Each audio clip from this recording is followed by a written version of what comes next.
Assalamualaikum warahmatullahi wabarakatuh. Apa kabar kalian semuanya?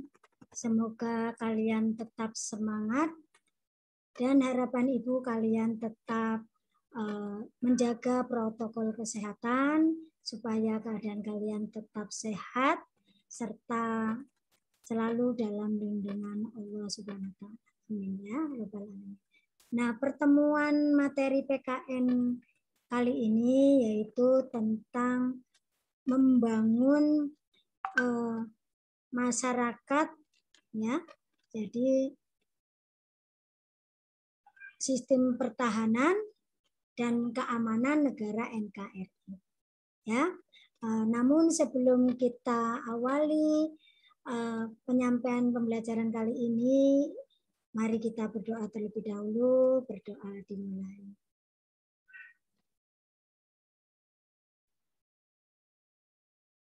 Ya Allah, semoga kalian dapat memahami ya dan mengerti apa yang akan Ibu sampaikan ini ya.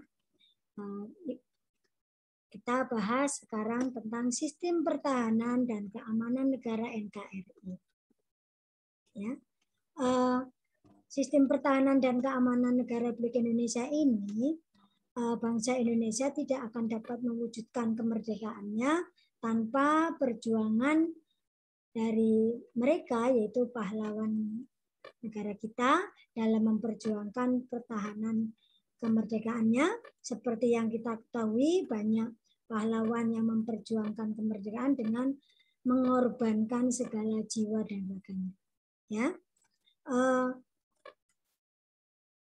tentang pertahanan ini, kita mewujudkan kemerdekaan ini, kita wajib sebagai warga negara, kita wajib membela dan mempertahankan dan yaitu dengan pembangunan. Jadi mempertahankan kemerdekaan dengan pembangunan. Nah, di dalam Undang-Undang Dasar 45, yaitu pasal 30 ayat 1 sampai ayat 5 itu disampaikan bahwa kita sebagai warga negara berhak dan wajib ikut serta dalam usaha mempertahankan dan keamanan negara. Nah, jadi usaha dan dalam mempertahankan negara dilaksanakan itu melalui sistem pertahanan dan keamanan rakyat semesta oleh Tentara Nasional Indonesia, baik oleh kepolisian sebagai kekuatan utama, maupun kita sebagai rakyat sebagai kekuatan pendukung. Nah, Tentara Nasional Indonesia itu kan terdiri dari Angkatan Darat, Angkatan Laut, dan Udara sebagai alat negara yang bertugas mempertahankan, melindungi, dan memelihara kekuatan dan kedaulatan rakyat. Sedangkan kepolisian negara RI ini sebagai alat negara dalam menjaga keamanan dan ketertiban masyarakat. Nah, kemudian untuk pasal ayat kelimanya dalam pasal 30 ini, yaitu bahwa susunan dan kedudukan Tentara Nasional, Kepolisian Negara RI itu hubungan kewenangan Tentara Nasional dan Kepolisian Negara itu dijalankan dalam atau dijalankan menurut tugasnya.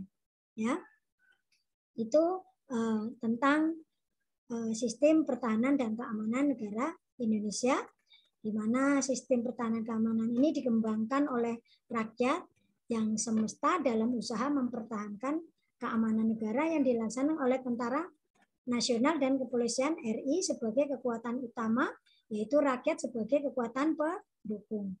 Ya. Kemudian sifat perlawanan rakyat semesta ini ada 3, yaitu kerakyatan, semestaan, dan kewilayahan. Ya. Dalam kerakyatan ini adalah upaya untuk mempertahankan negara, yaitu diikutsertakan seluruh rakyat sebagai warga negara sesuai dengan kemampuan dan keahliannya. Sedangkan kesemestaan ini artinya bahwa seluruh daya bangsa dan negara yang mampu memobilisasikan diri guna menanggulangi setiap bentuk ancaman baik dari dalam maupun dari luar negeri. Nah, yang ketiga adalah kewilayahan. Seluruh sumber daya bangsa merupakan tumpuan perlawanan dan segenap lingkungan yang didaya gunakan untuk mendukung setiap perlawanan secara berlanjut. Ya. Kemudian komponen kekuatan Amkanas ini atau Amkanep ya. Ini yang tadi yang komponen utama itu TNI dan Polri. Yang kedua komponen cadangan yaitu warga negara, sumber daya alam serta sarana dan prasarana nasional yang disiapkan untuk dikerahkan melalui mobilitas guna memperbesar dan memperkuat daripada komponen utama. Nah, yang dimaksud dengan mobilitas di sini adalah tindakan dalam pengerahan dan penggunaan secara serentak sumber daya nasional serta tidak lupa dari atau tidak luput dari penunjangnya yaitu sarana dan prasarana nasional sebagai kekuatan pertahanan. Dan yang ketiga adalah komponen pendukung. Di sini baik warga negara, sumber daya alam maupun sumber daya buatan serta sarana dan prasarana yang secara langsung mau dapat meningkatkan kekuatan kemampuan daripada komponen utama maupun komponen cadangan. Ya, jadi pengertian ketahanan nasional Indonesia ini adalah kondisi dinamis bangsa Indonesia yang meliputi segenap aspek kehidupan nasional yang terintegrasi. Nah, jadi kondisi kehidupan nasional yang harus diwujudkan tersebut yaitu sejak dini dibina secara terus-menerus, secara sinergis, mulai dari pribadi, dari keluarga, lingkungan, daerah maupun secara nasional. Ya, jadi pokok pikiran ketahanan nasional itu yang pertama adalah manusia yang berbudaya.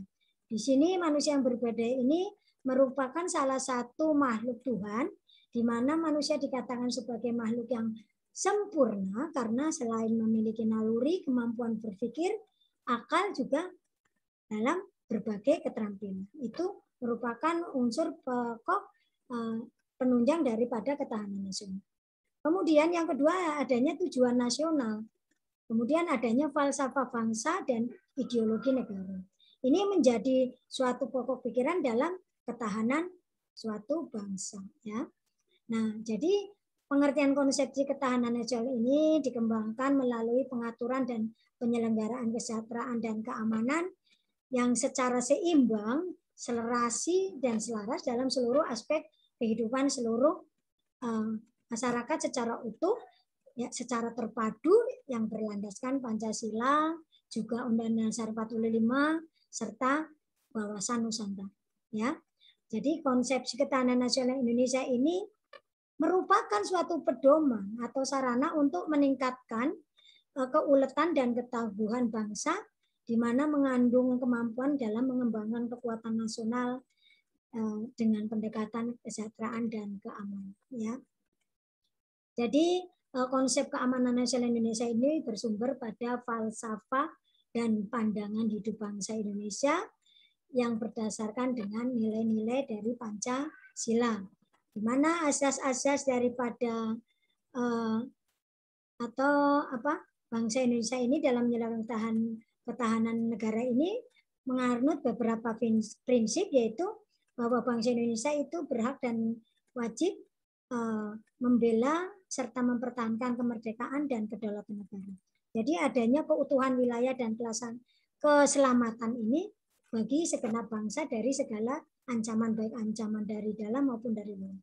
Ya, jadi pembelaan negara yang diwujudkan ini berarti adanya keikutsertaan dalam mempertahankan negara yang merupakan tanggung jawab dan kehormatan bagi setiap warga negara. Oleh karena itu, tidak seorang pun warga negara boleh dihindarkan dari kewajiban ikut serta dalam pembelaan negara, kecuali ditentukan dengan undang-undang. Dalam prinsip ini terkandung pengertian bahwa upaya pertahanan negara harus didasarkan pada kesadaran akan hak dan kewajiban warga negara serta keyakinan akan kekuatan sendiri. Sedangkan asas-asasnya ini tercantum di dalam nilai-nilai Pancasila dan Undang-Undang Dasar 1945 dan wawasan Nusantara yang terdiri asas kesejahteraan dan keamanan, asas komprehensif integral atau menyeluruh terpadu, dan asas mawas ke dalam dan mawas keluar, dan asas kekeluargaan. Nah, nanti kalian kalau belum paham tentang asas-asas ini, kalian bisa buka Google, ya, bisa download. Kamu supaya mengerti atau bisa melalui buku paket ya. Demikian materi kali ini, semoga bermanfaat dan kamu mudah-mudahan bisa memahami. Terima kasih atas perhatiannya. Ibu akhiri, wabillahi taufik walhidayah. Wassalamualaikum warahmatullahi wabarakatuh.